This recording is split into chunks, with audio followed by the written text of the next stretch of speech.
Mas vamos lá. A necessidade de uma nova direção para os trabalhadores. Os trabalhadores são os que constroem o país e por isso devem também dirigi-lo. Mas existe uma enorme trava para avançar nesse sentido. São as direções reformistas. Por isso, existe um grande ceticismo dos trabalhadores e jovens em relação aos partidos e aos sindicatos. A maior parte dos partidos só buscam o voto em épocas eleitorais, afundados na corrupção, sem nenhum compromisso real com as necessidades e lutas dos trabalhadores. Os rechaços aos políticos é uma expressão desse desencanto. Também, mas não só, né? A questão da despolitização é um processo que tem muita variável, né? A própria burguesia nacional, ela fomenta isso, né? Principalmente por meio da mídia, né? Esse fomenta a despolitização, fazendo com que as pessoas deixem de se interessar por política e assim elas são mais influenciáveis a votar em candidatos que prometem coisas impossíveis dentro da sua possibilidade, né, institucional, ou acabam prometendo coisas muito pontuais, ou simplesmente, enfim, né, infantilização do debate político, né, mas enfim. Os sindicatos estão cada vez mais atrelados ao Estado burguês e as burocracias sindicais associadas às burguesias locais. Não, as burocracias sindicais associadas às burguesias locais. As burocracias sindicais têm projetos políticos partidários eleitorais de colaboração com os diversos setores burgueses. Realmente esse processo acontece, né? Do caso de algumas lideranças, né, sindicais acabarem entrando no governo, né, um governo no caso da ordem, né, capitalista, né, da ordem burguesa, né, mais especificamente, e isso acaba gerando uma dificuldade, né, nesse processo de luta de classes, né, onde a classe trabalhadora rivaliza com a classe burguesa. Mas vamos seguindo. Em geral, os jovens olham para os sindicatos dirigidos por burocracias e não sentem que são seus organismos, mas parte de tudo que está aí, sem nada a ver com eles. Isso aí é um sintoma desse processo de despolitização, que na verdade os sindicatos, né, pelo menos de forma geral, os sindicatos são muito benéficos para fazer frente, né, coletivamente, fazer frente aos interesses da burguesia, né, aos interesses do empresariado nacional, né, o grande empresário, né.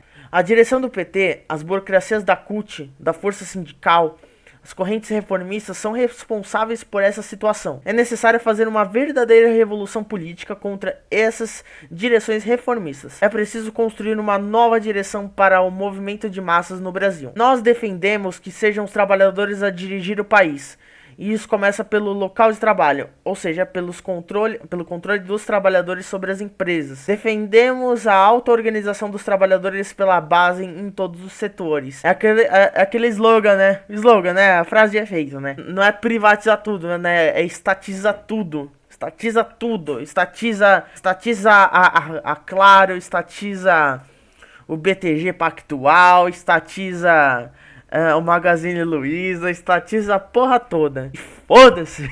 Enfim. Além disso, para que os trabalhadores possam fazer uma revolução e tomar o poder, é necessário construir uma nova direção disposta a isso. Por isso defendemos novas direções para os sindicatos e uma reorganização do movimento de massas, com novos organismos de luta que expressem a realidade das bases. Por isso defendemos novas direções políticas para os trabalhadores e jovens, rompendo com as direções reformistas e burocráticas. E queremos fazer um chamado aos trabalhadores para que assumam essa auto-organização e construamos juntos essa nova direção para suas lutas, né? Então esse é o tópico 5, né? De ter a classe trabalhadora de fato gerindo, né, não só os sindicatos, né, mas as empresas, né? Tópico 6. A burguesia governa junto com o Bolsonaro.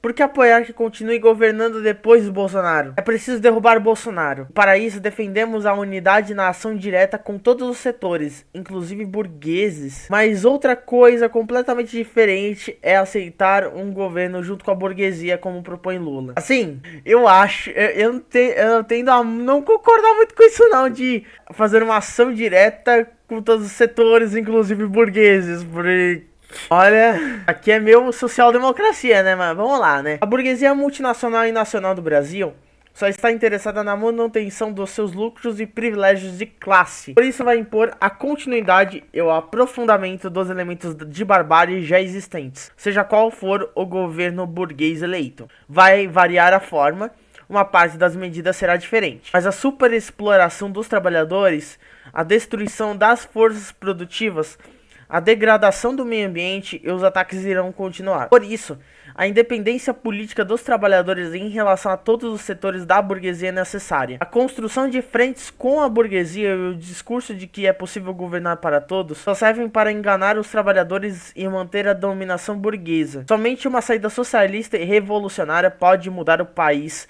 e colocar suas riquezas a serviço da nossa classe. Tá, agora eu não entendi muito bem isso aqui. No primeiro parágrafo do tópico 6 fala: defendemos a unidade na ação direta com todos os setores, inclusive burgueses. Aí depois ele o documento aqui fala: a independência política dos trabalhadores em relação a todos os setores da burguesia é necessária. A construção de frentes com a burguesia e o discurso de que é possível governar para todos só servem para enganar os trabalhadores. Certo, no primeiro ele tá falando dialogar com setores, inclusive burgueses. Aí no final fala que dialogar com a burguesia, né, fazer um governo com os burgueses é ruim. Eles estão falando de dialogar, no primeiro parágrafo, com setores, inclusive burgueses, em relação a pequena burguesia ou a burguesia de uma maneira geral? Porque não tá especificado isso aqui. De qualquer forma, né, e aqui tá passando o carro do ovo. Deixa eu passar o carro do ovo aqui. O carro do ovo passando na sua casa. Tá, mas vamos lá. Enquanto passa o carro do ovo, eu acho que vocês conseguem me ouvir, né? Vocês acham que vocês conseguem me ouvir. Mas vamos lá. É uma contradição isso aqui. No primeiro momento fala dialogar com setores, inclusive burgueses. Aí depois, dois parágrafos depois, fala que dialogar com a burguesia é ruim. Ô, Pestel, vamos especificar esse negócio direito aqui, porque tá foda. Mas vamos lá. Tópico 7. As distintas explicações e saídas para a crise. Mas qual é a saída? A burguesia e seus propagandistas falam da crise e da pandemia como se não tivessem responsabilidade nelas, como se fossem produtos da natureza, e apontam saídas individuais para os jovens e trabalhadores como alternativas realistas. Realistas eles colocaram entre aspas. Uma delas é o empreendedorismo, montar o seu próprio negócio. No entanto, está comprovado que a maioria das pequenas empresas está indo à falência, trazendo mais miséria e emprego. Outra saída individual apontada pela burguesia é que, abre aspas, basta estudar e você vai subir na vida, fecha aspas. Mas com o desemprego e os baixos salários, isso não adianta. A metade mais pobre do Brasil aumentou 27% nos seus anos de estudo nos últimos 10 anos, enquanto sua renda caiu 26,2%. Então, assim, essa questão de apontar saídas individuais, né? Os liberais fazem muito isso, né? É uma resolução que não existe, né? Porque é o indivíduo contra o sistema, né? O sistema capitalista, no caso, né? E uma das formas que eles encontram disso, né? Que tá até aqui apontado, é o empreendedorismo, né? Inclusive gente, né, seja MEI, microempresário, dono de loja, acha o empresário pra caralho, né, sendo que se ele deixar de trabalhar no dia, né, na semana seguinte, assim, ele não tem dinheiro pra comer, né, de certa forma. Então, assim, muita gente tem essa visão ainda bem curto prazo de achar que por ter uma empresa, sei lá, lucra por mês 10, 20 mil reais, acha que tá na crista da onda, né, em cima da carne seca, né, mas não é verdade. MEI pior, né, MEI às vezes, o MEI acha que abrir uma empresa, mas MEI, na situação atual, é basicamente só um trabalhador precarizado que trabalha como pessoa jurídica, né? E sobre essa questão de aumento de tempo de escolaridade, de estudo, né? E a renda cair, né? É o processo do aprofundamento do sistema capitalista, né?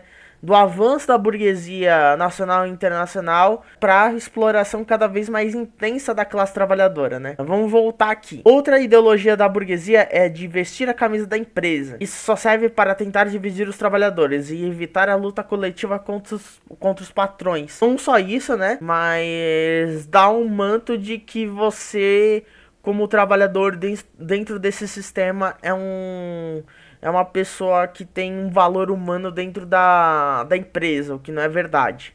né? Se a empresa chegar amanhã e falar que você não é mais necessário, eles vão inventar qualquer motivo que seja só pra te tirar. Aí os motivos são vários, assim, pra tirar o trabalhador da empresa. Normalmente é por causa de relacionado à parte financeira, principalmente quando o trabalhador tem muito tempo de casa, né? Muito tempo na empresa, né? No caso CLT, né? Vai aumentando o salário conforme o tempo, né? Os motivos que normalmente eles usam é corte de custos, vão alegar que tem algum problema na empresa, mas no final é quase sempre motivo financeiro ou de preconceito, né? Pelo fato da pessoa ser pessoa com deficiência, pessoa trans, pessoa preta, enfim. A outra direita, por outro lado, se aproveita da radicalização e do desespero existente para colocar a culpa da crise nos negros, mulheres, estrangeiros, LGBTIs, no caso eu usaria LGBTQIA+, né, mas enfim, entre aspas, comunistas, etc. Todos menos os homens brancos de direita e a burguesia. Essa visão de mundo serve para dividir os trabalhadores e ajudar a dominação das grandes empresas. Inclusive é uma característica bem marcante do fascismo, né? E do nazismo, né? Por consequência, né? É o apontamento de um problema, né?